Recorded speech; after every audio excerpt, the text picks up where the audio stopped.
ರಾಜ್ಯ ಅನುಸೂಚಿತ ಜಾತಿಗಳು ಮತ್ತು ಅನುಸೂಚಿತ ಬುಡಕಟ್ಟುಗಳ ಆಯೋಗ ಅಧ್ಯಕ್ಷ ಡಾಕ್ಟರ್ ಎಲ್ ಮೂರ್ತಿ ಅಧ್ಯಕ್ಷರಾದ ಬಳಿಕ ಮೊದಲ ಬಾರಿಗೆ ನಗರಕ್ಕೆ ಆಗಮಿಸಿದ ಹಿನ್ನೆಲೆಯಲ್ಲಿ ಕಾರ್ಯಕರ್ತರು ಬೆಂಬಲಿಗರು ಅದ್ದೂರಿ ಸ್ವಾಗತ ಕೋರಿದ್ರು.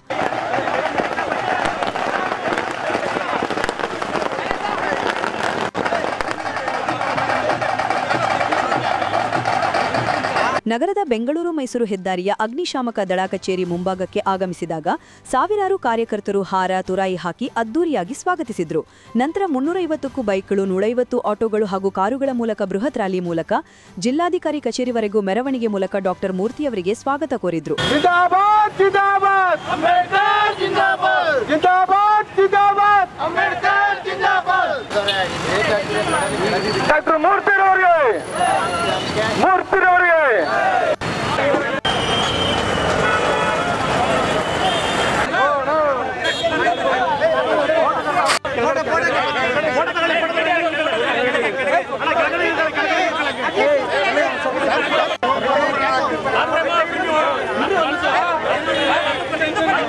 ಪ್ರತಿ ವೃತ್ತದಲ್ಲೂ ಸಾವಿರಾರು ಮಂದಿ ಭಾಗವಹಿಸಿದ್ರು.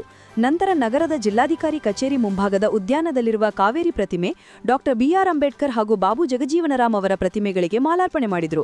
ಈ ವೇಳೆ ಸಿದ್ದರಾಜು ಸುಂಡಹಳ್ಳಿ, ಪ್ರಾಣೇಶ್ ಸೂನಗಹಳ್ಳಿ, ಬಿಆರ್ ಕುಮಾರಸ್ವಾಮಿ, ಜಿಪಂ ಮಾಜಿ ಅಧ್ಯಕ್ಷ ಸುರೇಶ್ ಕಂಠಿ, ಸೀತಾರಾಮು, ರಾಘವೇಂದ್ರ, ಸೂನಗಹಳ್ಳಿ ನಾಗರಾಜಮೂರ್ತಿ, ಅರಕೆರೆ ಶಿವಯ್ಯ, ಸೋಮೇಶ್ ಧನಂಜಯ, ಬೇವಿನಹಳ್ಳಿ ಕುಮಾರಸ್ವಾಮಿ, ಮುಖಂಡರಾದ ಶಿವನಂಜು, ಕಲ್ಲಹಳ್ಳಿ ನಾಗೇಂದ್ರ, ರುದ್ರೇಶ್, ಎಂವಿ ಕೃಷ್ಣ, ರಮೇಶ್ ಪುಟ್ಟರಾಜು, ವೆಂಕಟೇಶ್, ಲವ, ಜೈ ಭೀಮ್ ಸಂಗಡ ಕಾರ್ಯಕರ್ತರು, ಎಸ್ ಹೊನ್ನಯ್ಯ ಬಡಾವಣೆಯ ನಿವಾಸಿಗಳು ಇದ್ರು.